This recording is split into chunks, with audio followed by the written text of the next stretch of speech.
एक 56 साल के रिटायर्ड अफसर और 21 साल की लड़की। अकेलापन इतना भारी पड़ा कि उन्होंने अपनी जिंदगी की पूरी कमाई उस लड़की को दे दी। भानु जी का बेटा दिल्ली में था और वो घर पर अकेले। सोशल मीडिया पर मिली डिंपल नाम की लड़की। बातें शुरू हुई, फिर प्यार, यहां तक कि वो मिलने भी आई और फिर दोनों में शारीरिक संबंध बने। लेकिन प्यार का खेल जल्दी ही धोखे में बदल गया। कस्टम, सोना, टैक्स, बहाने बने। पहले 50 लाख गए, फिर पूरा 1 करोड़, और फिर डिंपल गायब। सब कुछ खोकर भानु जी ने अपनी जान दे दी। सुसाइड नोट में लिखा, मैंने सब कुछ खो दिया है। दोस्तों, यह सिर्फ कहानी नहीं है, चेतावनी है। अगर आप भी अपने माता पिता से प्यार करते हैं तो वीडियो को जरूर लाइक करोगे। चलिए वीडियो को आगे बढ़ाते हैं। दोस्तों, एक ऐसा केस जिसने सभी के दिलों को झकझोर के रख दिया है। यह घटना उत्तर प्रदेश के लखनऊ शहर की है, जहां भानु प्रताप सिंह, जिनकी उम्र लगभग 56 साल की होगी, जो एक क्लास 1 ऑफिसर थे, वो उत्तर प्रदेश में लखनऊ शहर के रहने वाले थे। लेकिन उनकी नौकरी बिहार राज्य में थी। बस कुछ ही दिनों में उनकी रिटायरमेंट होने वाली थी। उनके परिवार में बस 2 ही लोग थे। उनकी पत्नी का देहांत 7 साल पहले हो चुका था और उनका बेटा, जो अपनी पत्नी के साथ दिल्ली में सेटल हो चुका था। रिटायर होने के बाद भानु प्रताप सिंह अपने शहर लखनऊ वापस चले गए और कुछ दिनों के बाद उनका बेटा और बहू उनसे मिलने आए थे और उन्हें अपने साथ दिल्ली चलने के लिए कहते। बेटा कहता है, पापा अब आप रिटायर हो चुके हैं, यहां अकेले क्या करेंगे, चलिए हमारे साथ दिल्ली में रहिए। लेकिन भानु प्रताप जी कहते हैं, नहीं बेटा, यहां मेरा घर है, मेरे सारे रिश्तेदार और पुराने दोस्त यही हैं। अब मैं अपनी आगे की जिंदगी यही बिताना चाहता हूं। तुम चिंता मत करो, मैं अपना ख्याल रख लूंगा। लाख बनाने के बाद भी वह नहीं माने और बेटा बहू वापस दिल्ली लौट जाते हैं। भानु प्रताप सिंह अकेले ही अपने गांव में रहने लगते हैं। भानु प्रताप सिंह ने अपने रिटायरमेंट के बाद अपना रूटीन बना लिया था कि सुबह उठना, मॉर्निंग वॉक पर जाना, पार्क और गार्डन में टहलना। मॉर्निंग वॉक पर वहां उन्हें कुछ पुराने लोग मिल जाते थे जिससे वह बातें कर लिया करते थे। इसके बाद वह घर वापस आकर अपना नाश्ता करते। उन्होंने एक मेड रख ली जो उनके लिए खाना बना देती थी। दिन ऐसे ही बीतने लगे, टीवी देखना, मोबाइल चलाना और बस यूं ही समय गुजारना। लेकिन दोस्तों, अकेलापन एक ऐसी चीज है जो इंसान पर भारी पड़ी जाती है, चाहे वह खुद को कितना भी व्यस्त रखने की कोशिश कर ले। अब भानु प्रताप सिंह भी इस अकेलेपन से जूझने लगे। सुबह पार्क में मिलने वाले दोस्त दिन भर साथ नहीं रह सकते थे और दिन भर घर में अकेले टीवी देखने का भी एक समय बाद मन उबने लगता है। वही भानु प्रताप जी के साथ भी हो रहा था। हालांकि उनकी जिज्ञासा अभी भी जिंदा थी। वह सब कुछ करना चाहते थे जो उन्होंने अब तक नहीं किया था। जब तक नौकरी में थे, पत्नी के निधन के बाद भी उन्हें इतना समय नहीं मिला कि अकेलापन महसूस कर सके। लेकिन अब खालीपन उन्हें धीरे धीरे घेरने लगा था। अपने इस अकेलेपन से बचने के लिए उन्होंने एक लेटेस्ट मॉडल का स्मार्टफोन खरीदा। इसके बाद उन्होंने सोशल मीडिया पर अपनी उपस्थिति बनाने शुरू की। उन्होंने एक प्रोफाइल देखी तो उसमें पाया कि वह एक इंडियन लड़की है, लेकिन इस समय अफ्रीका में रह रही थी। लड़की की उम्र लगभग 20 से 21 साल की थी और देखने में बहुत खूबसूरत लग रही थी। कुछ सोच विचार के बाद भानु प्रताप जी ने उसकी रिक्वेस्ट एक्सेप्ट कर ली। कुछ समय बाद लड़की ने उनसे चैटिंग करना शुरू कर दी। भानु प्रताप जी को भी उस लड़की से बात करना अच्छा लगने लगा था। लड़की ने अपना नाम डिंपल बताया और कहा कि मैं मध्य प्रदेश की रहने वाली हूं, लेकिन इस समय अफ्रीका में अपने अंकल के साथ रह रही हूं। उसने बताया कि उसकी मां का बचपन में ही देहांत हो गया था और उसके पिताजी की 5 साल पहले ही मृत्यु हो गई थी, इसलिए उसके अंकल ने उसे 2 साल पहले ही कनाडा बुला लिया। भानु प्रताप जी ने भी डिंपल को अपने बारे में सब कुछ बता दिया। धीरे धीरे उनकी बातचीत बढ़ने लगी और रोजाना घंटों तक चैटिंग होने लगी। दोनों के बीच इतना लगाव बढ़ गया था कि वह एक दूसरे के बिना दिन भी नहीं काट पा रहे थे। यह सिलसिला 15 से 20 दिन तक लगातार चलता रहा। सुबह से लेकर रात भर उनकी चैटिंग होती रहती थी और अब फिर से उनमें एक दूसरे के अंदर उमंगें जगने लगी थी।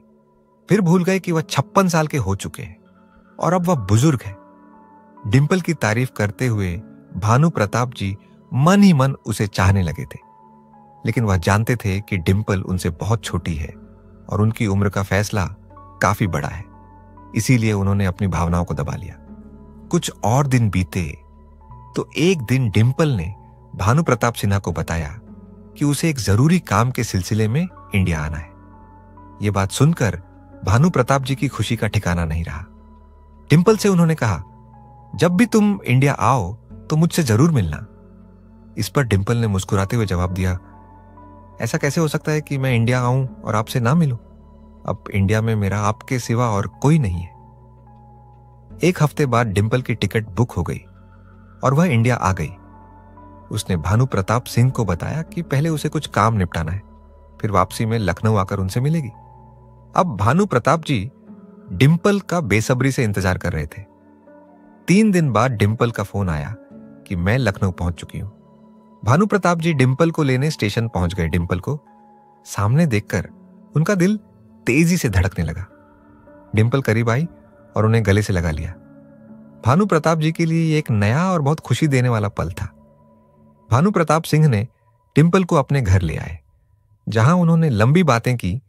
डिंपल से बात करते समय उन्हें ऐसा लग रहा था जैसे वह जन्मों से एक दूसरे को जानते हो।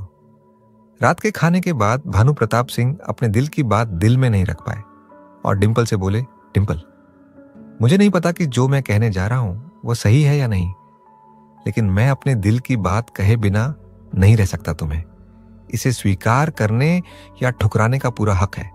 अगर तुम ये मेरा प्रस्ताव स्वीकार ना भी करो तो भी हमारी दोस्ती हमेशा वैसी ही रहेगी।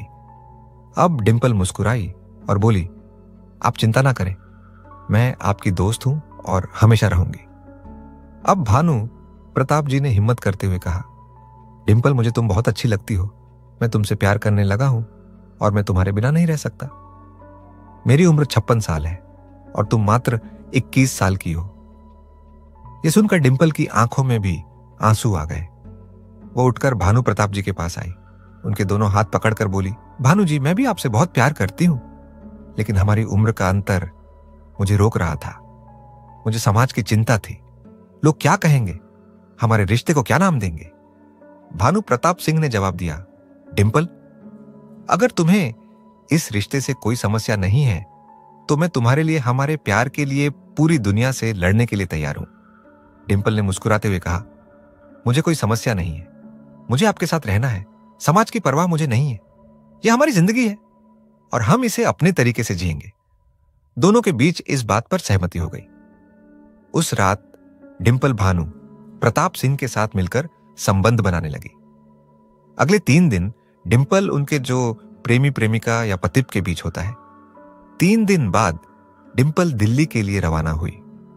उसकी फ्लाइट अफ्रीका की थी और भानु प्रताप सिंह उसे एयरपोर्ट तक छोड़ने गए थे। डिंपल के अफ्रीका जाने के बाद भानु प्रताप सिंह वापस घर लौट आए।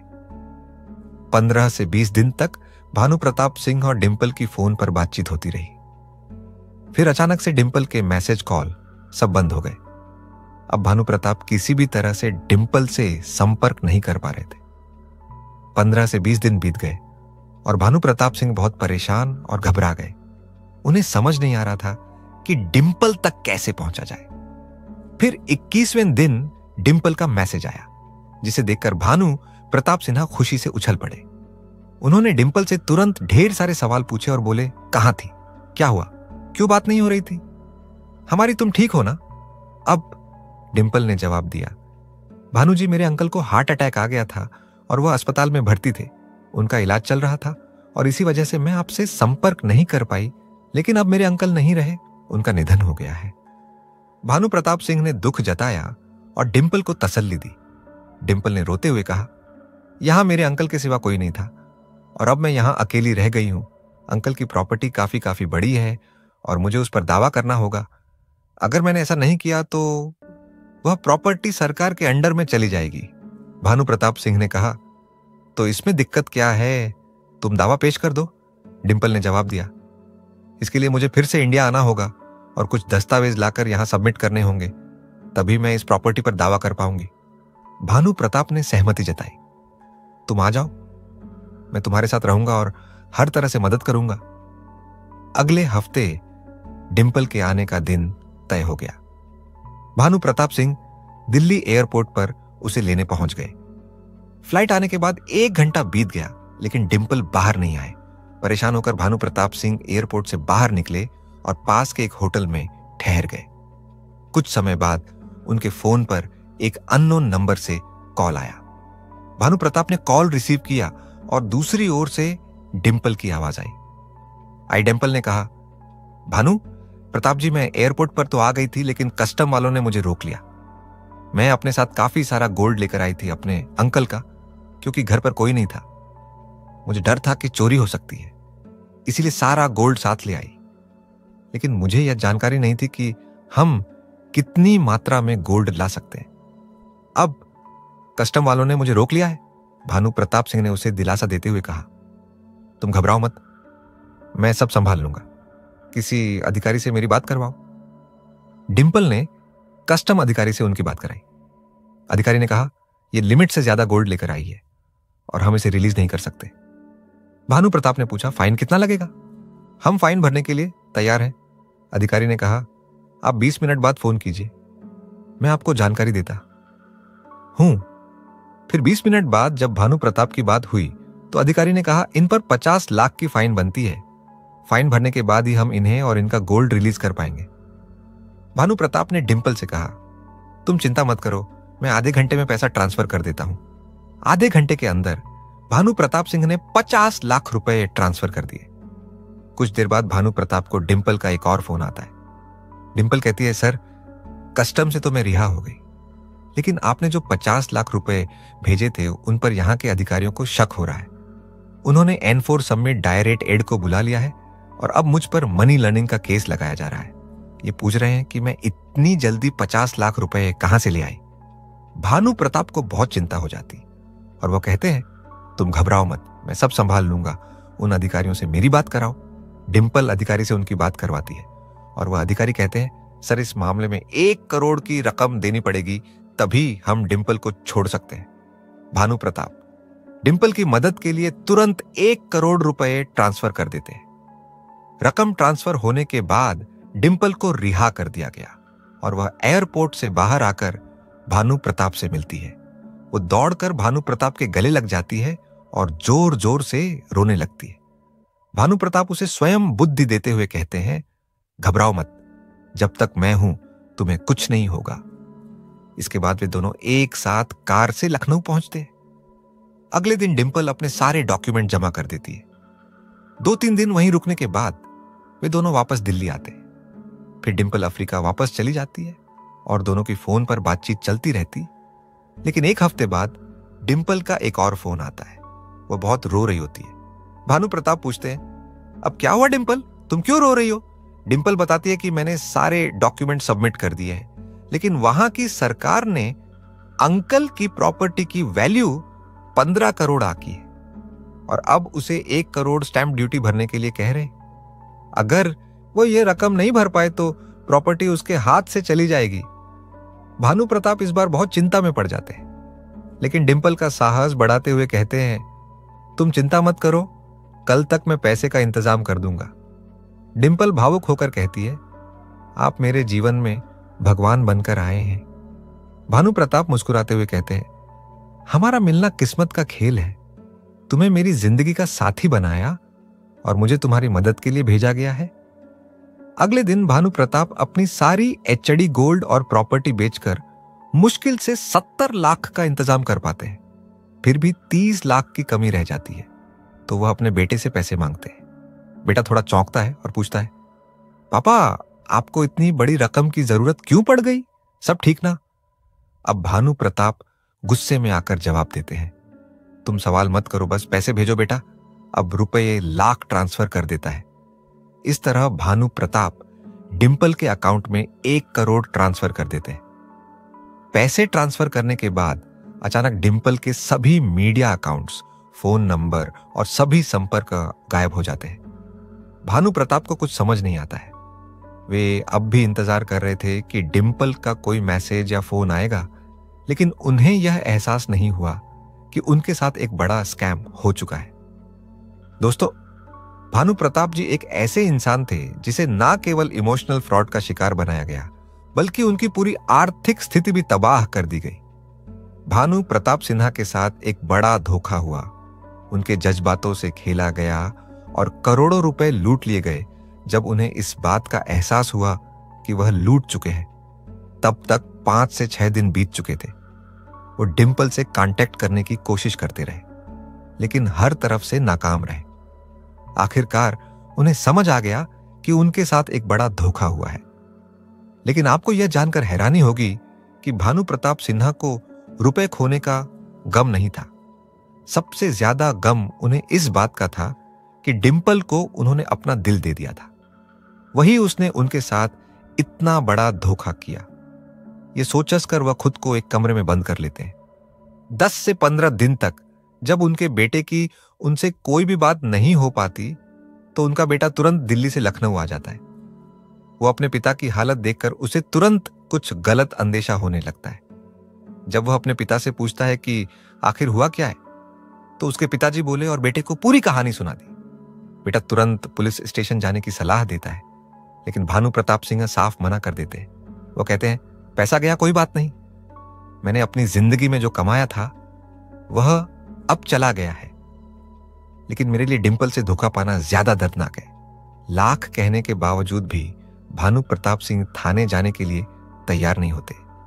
अंत में उनका बेटा खुद थाने गया और पुलिस में शिकायत दर्ज करवाई। फिर पुलिस खुद भानु प्रताप सिंह से मिलने उनके घर पहुंचती है। काफी देर तक दरवाजा खटखटाने के बाद जब दरवाजा नहीं खुलता, तो पुलिस को दरवाजा तोड़ना पड़ता है। जब वह अंदर जाते हैं तो देखते हैं कि भानु प्रताप सिंह ने फांसी लगा ली है। वो अपनी जीवन लीला समाप्त कर चुके थे। कमरे में एक सुसाइड नोट मिला जिसमें लिखा था, मेरी मौत का जिम्मेदार मैं खुद हूं।